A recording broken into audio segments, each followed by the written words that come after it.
just knowing that this is something that I was like watching the actual process happen and witnessing, just the distilling of it all, I just remember like, man, this is why I love this drink.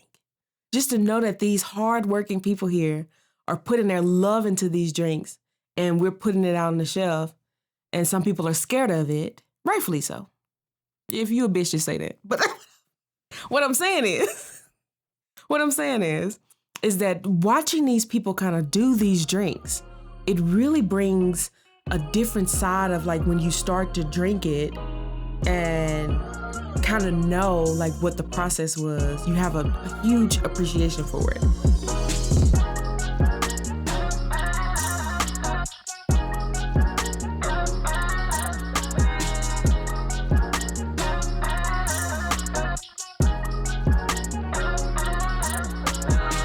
Welcome to another episode to all of my advanced drinkers out there, to another episode of Odd Pairing. I am your host, Natasha, and I'm the only host today.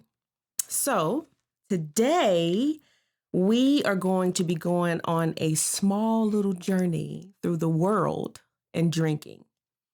And this time I kind of want to just talk about like my own travels and how lately I've been kind of traveling for the purpose of like finding different places that, different drinks come from and just kind of like dabbing into that. And I'm planning on going to some more, even more with more intent because of this podcast. So I just kind of want to talk about what I've discovered so far and then kind of what my plans are. Where I'm planning on going with this, okay?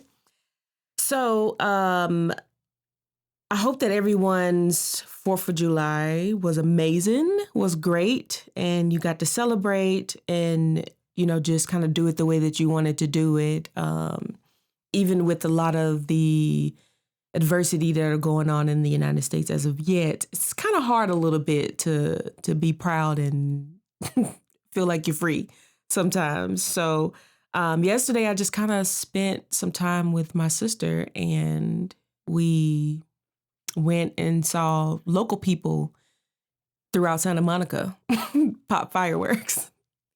They were supposed to have a show. I don't know what happened to it. So we kind of watched from a distance as Marina Del Rey, got it in.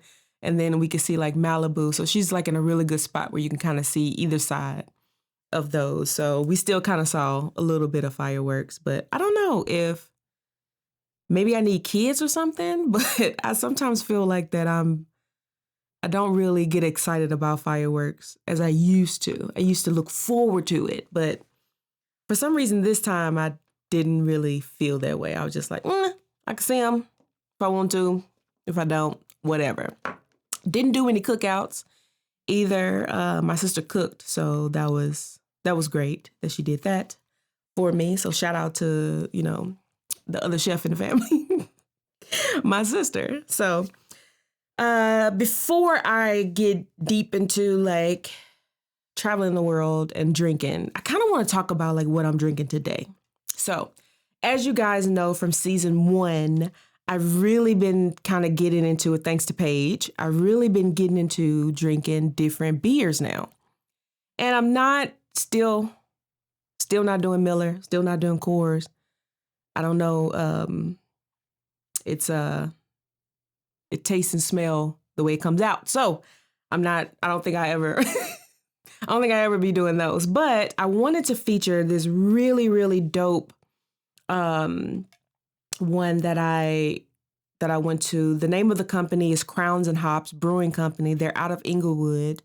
They've been doing it for over 7 years. The co-founders are Benny and Tio. I met Benny at an event. If you guys remember in the season 1, we had Sip with Cassandra that was on, and I went to an event that she had and she featured them. And they have this one, it's called The Dopest, and it's a hazy IPA. And it is, to me, it's a pale ale, and so it's really good. And I've really been getting into these beers lately and just kind of trying out and like going to different places. So that's going to be kind of my intent too in talking about where I plan on going and where I've been. So do my normal, kind of pour some in there as I waste it all over the table.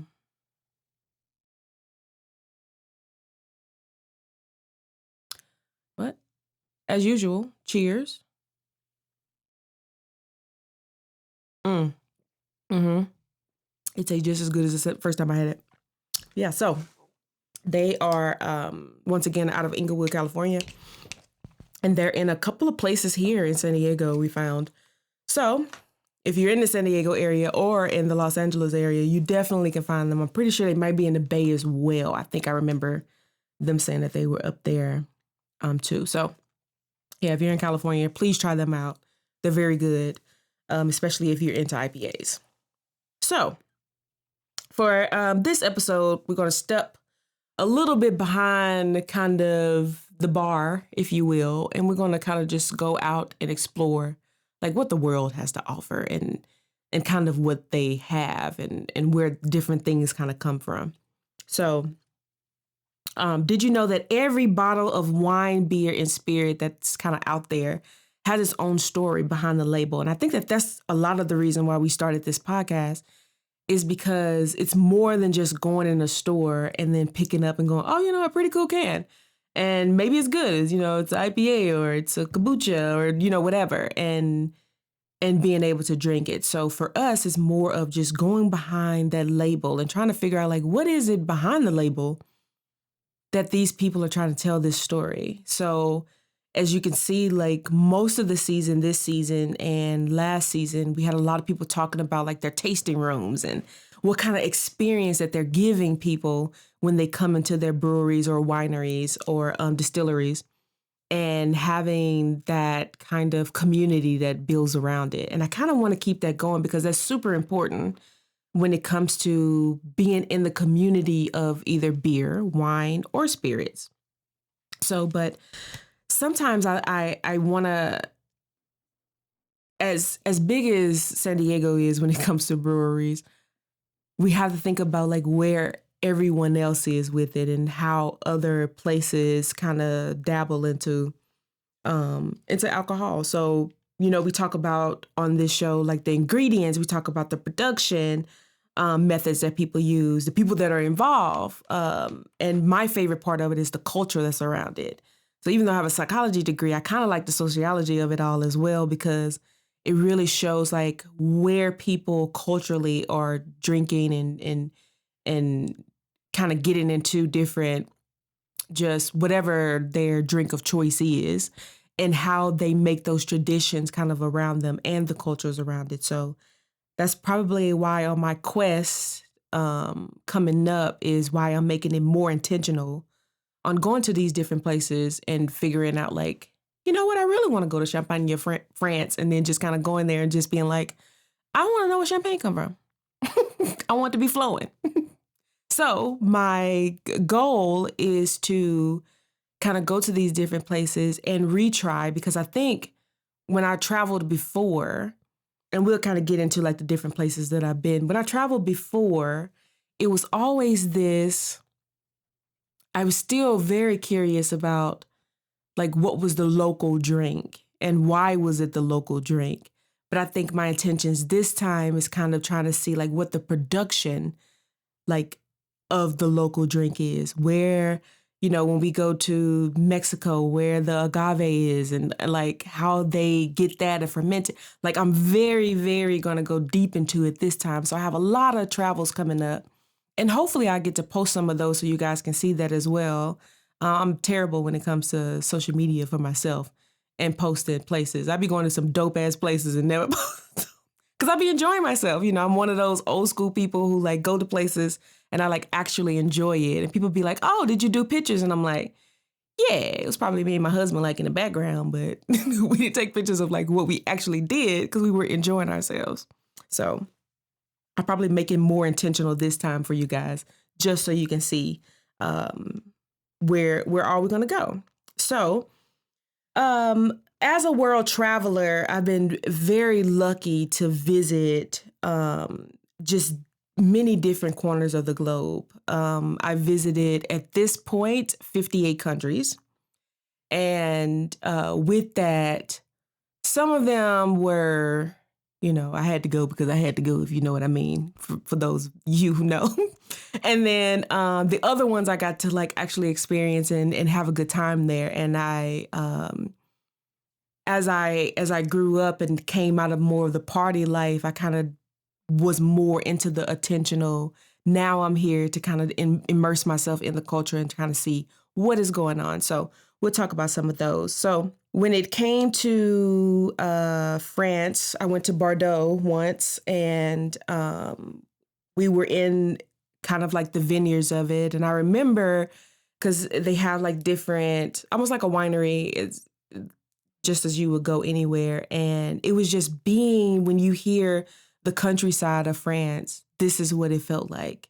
It was that crisp air, everybody like got their glass and they're just like tasting and having a good time. And I remember being there and wasn't really thinking about in that moment the actual wine of it all.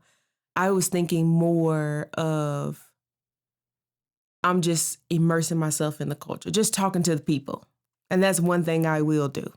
I am an introverted extrovert, which means that once I'm out and about, I'm talkative, I'm ready to go. But don't ask me to go often. So talk about kind of my travels in France all the way to like Germany when I had Guinness for the first time. We'll talk about that experience because it wasn't, my palate at that time wasn't as advanced as it is now. And I didn't really appreciate it coming straight out of Munich, you know what I mean? I didn't appreciate it then. And once again, this hazy IPA is delicious. So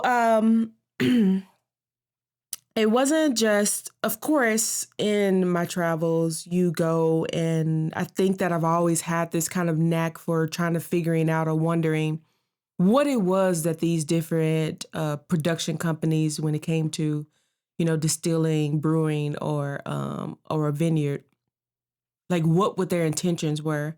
And for me, yes, the drinking part was fun because, you don't go to the Bacardi factory and decide that you just gonna go in there and start learning about some things. No, you want to kind of drink, right? So part of it, I remember that's mostly of what it was. But at the end, I kind of loved talking to, like, when the owners would come out, or, the different people who frequent there, who come there all the time, and just kind of hearing their stories of how they discovered it or what made them love this particular like alcoholic beverage so much that they was like, I'm gonna come all the time.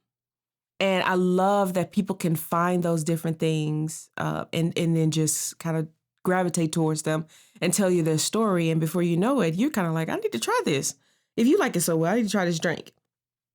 So a big part of alcohol tourism is exploring the places where these drinks are consumed.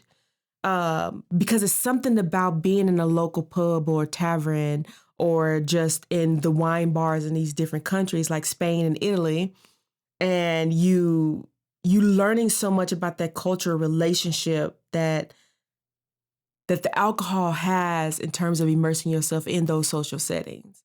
So when I go out to a place, especially if I'm in another country, I remember when I went to Spain for the first time, I was only doing vino. I didn't care what other kind of drinks they could have had water. I didn't give a shit about that. I only was doing wine the entire time because I was like, I am in Spain. I want to taste Spanish wine and I want to do it all the time. And that's literally what I did.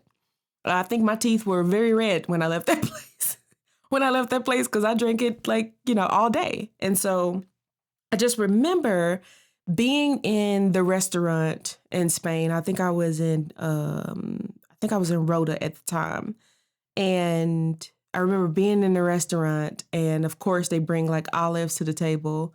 And that was probably the first time I ever had olives as well. Cause I was like, I used to always see them on pizza and like stuff like that and in salads. And I was the person who was like picking them out. I was like, nope, we're not doing this. And so when they had them at the table, and that was the first time I ever seen them with the pit inside. And so I was like, you know what? Just looks like everybody else is enjoying themselves. Even the kids are liking them. So let me not be a child and try to enjoy it myself. And so that's what I did. I tried the olives for the first time with the pit in it, and I was like, sold. Now I'm buying them by the jars at my own house, having them. As soon as my husband decides to make me a charcuterie board, then they have to be on there. There is no, you can't forget them. I need that vinegar flavor from the olives. But I remember that being something that was there at the table, and they will always bring, of course they bring the wine list around. And if you go to like some of the small ones, because I think I was in Barcelona at the time, and after I had left Rhoda, I went to Barcelona, and I went to a small, like a mom and pop kind of like restaurant, and they only had like 2 wines. So I remember asking the owner's wife, because she was like serving everyone. And I remember asking her, like, she was like, oh, which one do you want? And I said, give me the one that you like the most. And so me and her, she sat down at the table with me and talked. And I think that this was one of those trips that I traveled alone. And most people, they don't do it. And I wouldn't advise for a woman to kind of travel alone like that. But I definitely know how to protect myself, so I wouldn't worry about that. I wouldn't worry about nobody sneaking up on me. But I remember she sat down with me, and her and I talked. And her English, it wasn't the best, but we kind of like fought through the conversation. Like I was giving her just the very little Spanish that I knew, and then at this time, Google Translate wasn't popping like that. So even if you did Google Translate it, I think that it was going to jumble all your shit up. It was not going to sound the way it was supposed to sound. So we was kind of just like fighting through the conversation, but you could tell that there was this knowing between us that we had a drink that we were sharing, and knowing that this is something, she knew the people who made this drink, which was pretty cool. I love when people have those kind of stories when they're like, I know the owner. And so she knew the people who made this particular wine. And I want to say the wine was I don't know, don't give me the line. I forgot which one. I know it was a red though.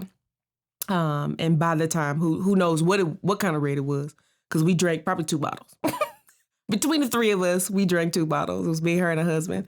And part of that is just knowing that we had this kind of like language, that we were sharing something that we all knew together, and them introducing me to something, it heightened the experience of it. And this is what I mean when I talk about on the show of having that community around like drinking, because going to these places and being able to share that with someone is very special. I'll never forget them. Don't remember their names.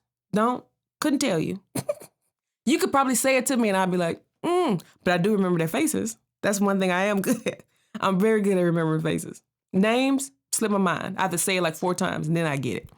But I just remember like we was just kind of all just sitting there, and I remember her talking about her kids and how long they kind of had the restaurant, and how the community was doing it around it. So it was I loved that part of it, and kind of knowing that. And it made me want to go and visit,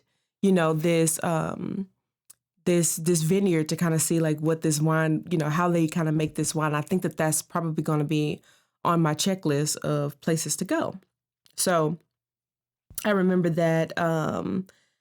And I remember another place that I went was Dublin, Ireland. And that's where I had the Guinness. First of all, Irish people can drink. They are not lying about that shit. They can drink, okay? They can drink. And I just remember when they were kind of like, everybody was like really excited about Guinness.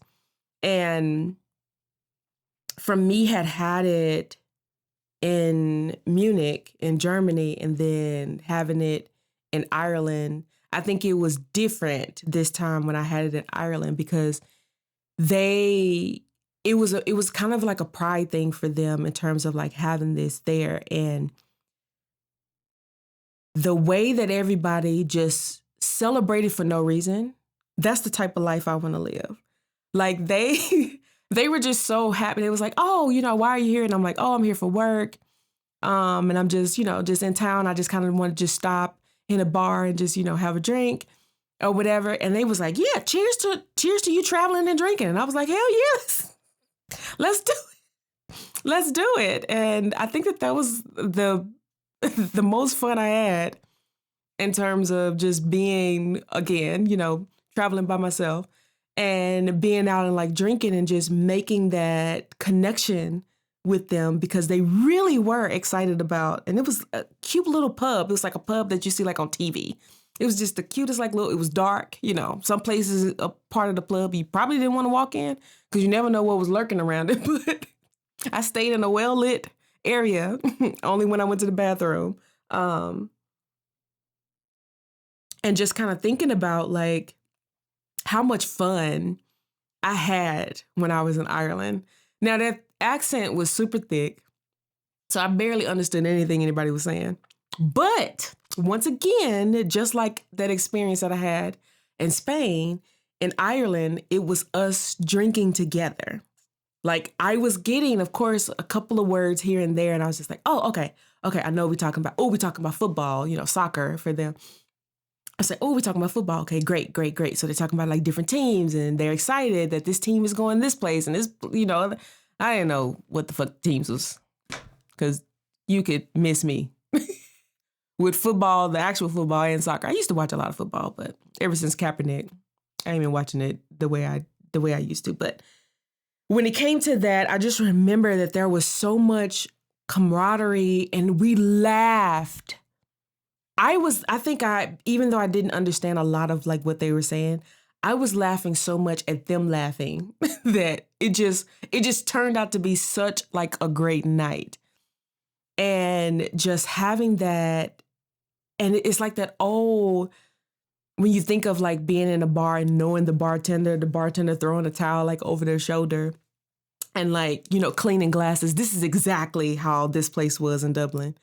It was just like that. And I think that was the reason why I probably stayed there for 3.5 hours. I'm not going to say, how drunk I was when I left, but let's just say I didn't pay for a drink. Not one. Not one drink was paid for by me. Out of my wallet, hands, nothing. But yeah, I left there drunk. So just being able to be there and share those stories with those people, because of course, as much as I had questions about Ireland, they had a lot of questions about America. And so that was great of just kind of having that cultural immersion with them. And then also we were kind of just talking about just different things. And I think that Obama was president during that time. So, of course, everyone was huge Obama fans. I think people in other countries were bigger Obama fans than people in the United States were, which was, it was great. So a lot of people had so many questions about that. And I remember one guy asked me this happened multiple times in multiple countries. People would say, do you know Obama? Yeah. After a while, I was just like, yep, that's my cousin. So it's some people in some different countries think that they met Obama's cousin, because I kind of got tired of it at that point, of asking me that, all black people look alike type deal. But yeah, so going from Ireland and I'm going to talk about an experience that I had in Mexico a couple of years ago, when this is when I first figured out what mezcal was and the difference between mezcal and tequila. Because I didn't know that mezcal was even a thing until I came back to California as an adult who drinks, okay? And so I was there sampling like tequila and mezcal and just diving into, this time I was diving into like, because I'm a huge tequila fan. You guys know tequila and gin is my two on here.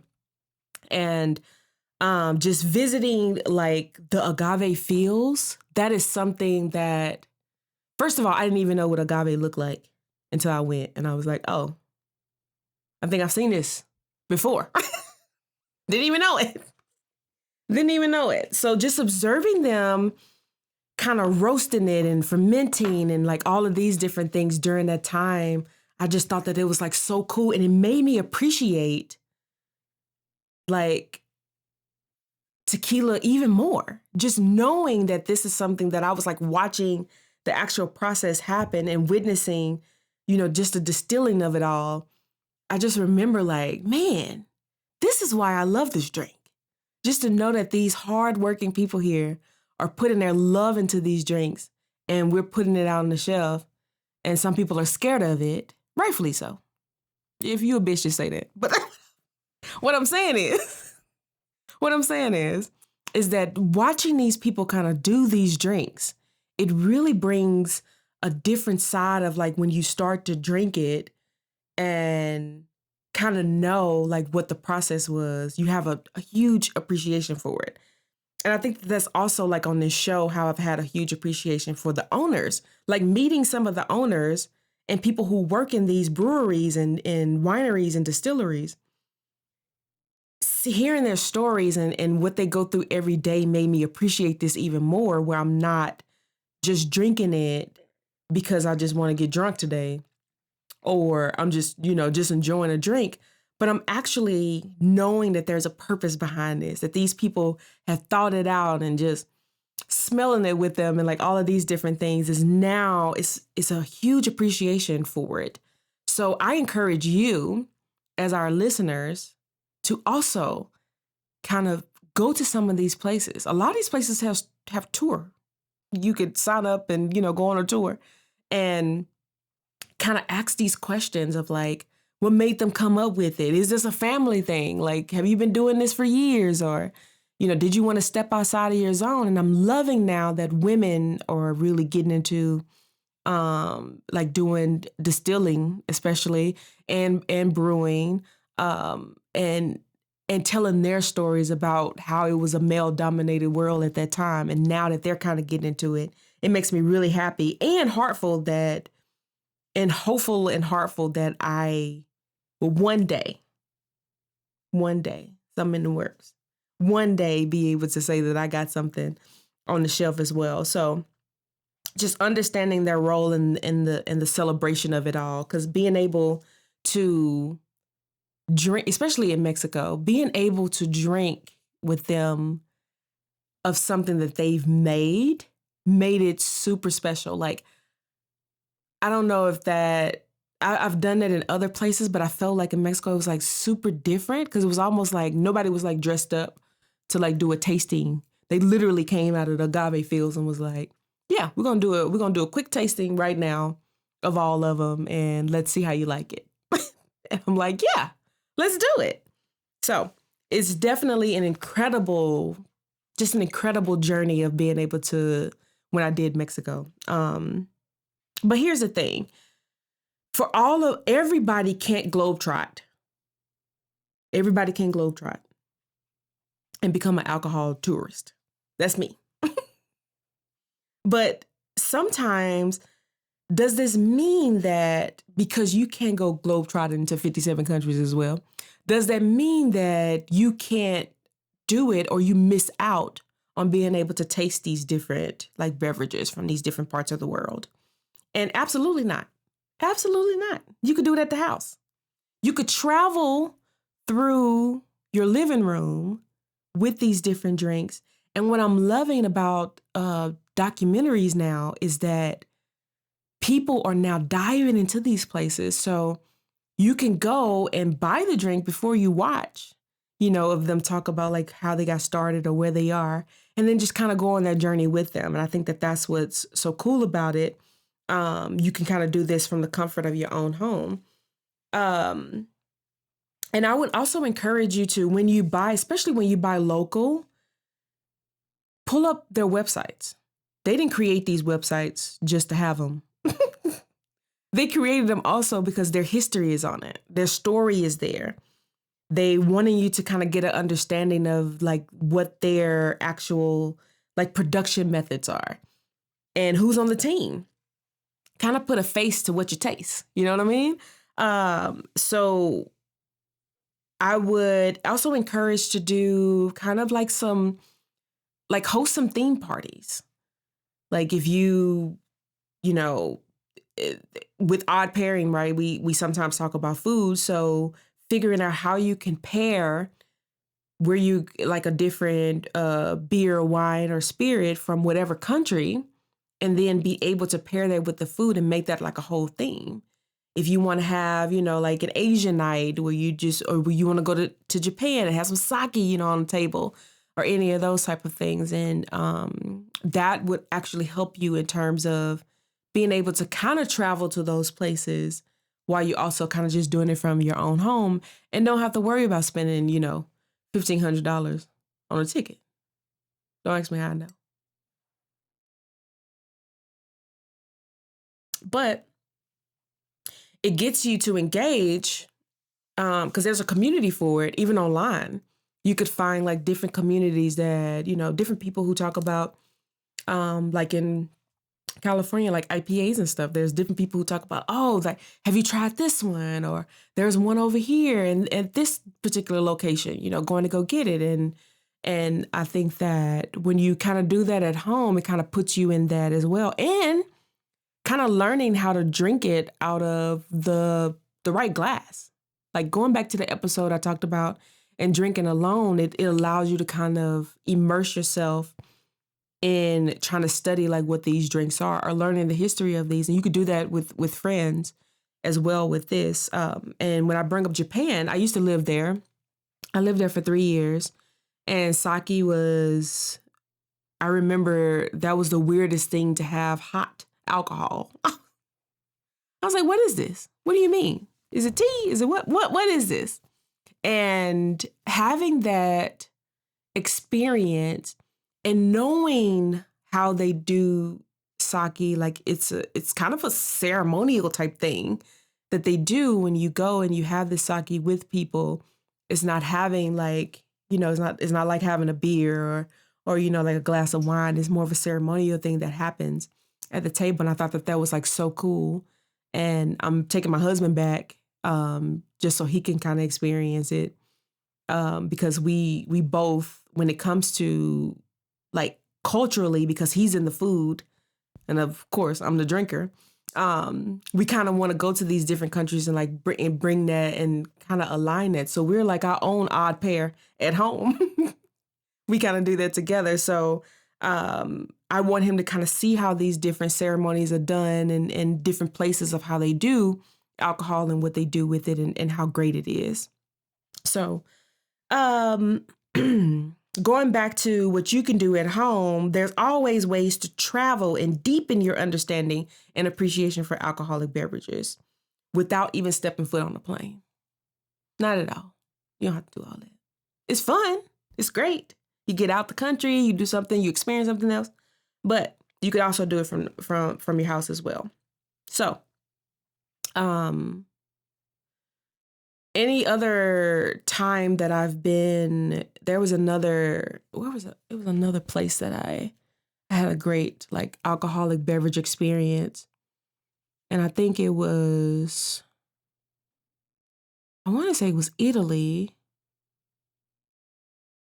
I think it's when I was in Italy. I think that I had another great, and of course, like the wine there. You think about Italian wines and you go, okay, yeah, this is the place I need to be at.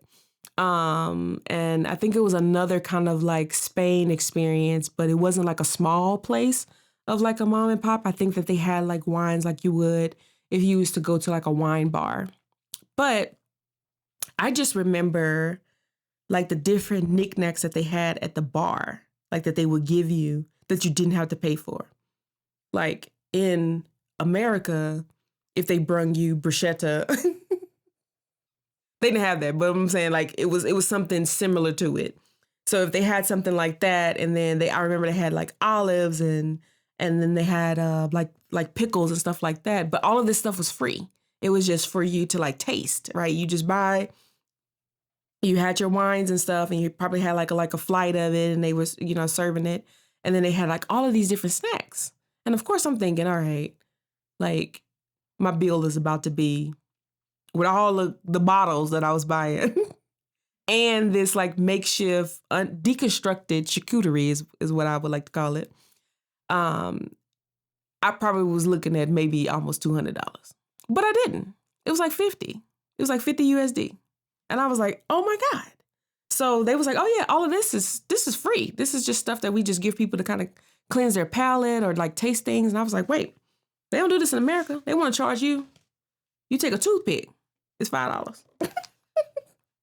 So I just remember those. And once again, just to kind of sum it all up and wrap it up to get out and discover these places. You could go locally and visit a lot of these different tasting rooms and breweries and different things. If you're in the San Diego area, I would recommend going to You and Yours down in Little Italy. That's a gin.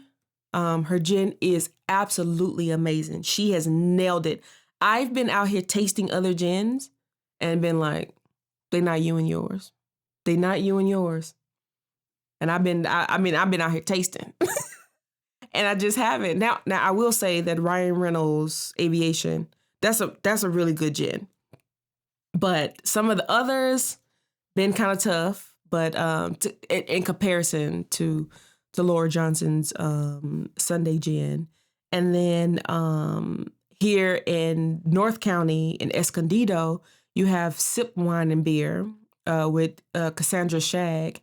She has where she does BIPOC community, like different wines.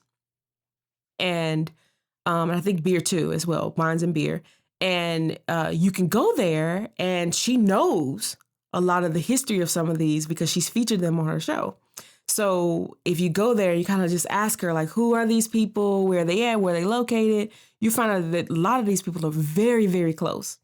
And you can kind of get to them and kind of talk to them like up front, which is really cool, being able to kind of talk to those people. So just think about that in terms of like without having to travel out, you could travel like right here and be able to do it. So there's this cool probiotic drink that's out called Z-Biotics. And if you haven't heard of them, it's basically a probiotic drink that breaks down the byproduct of alcohol that's basically responsible for that rough morning that you have.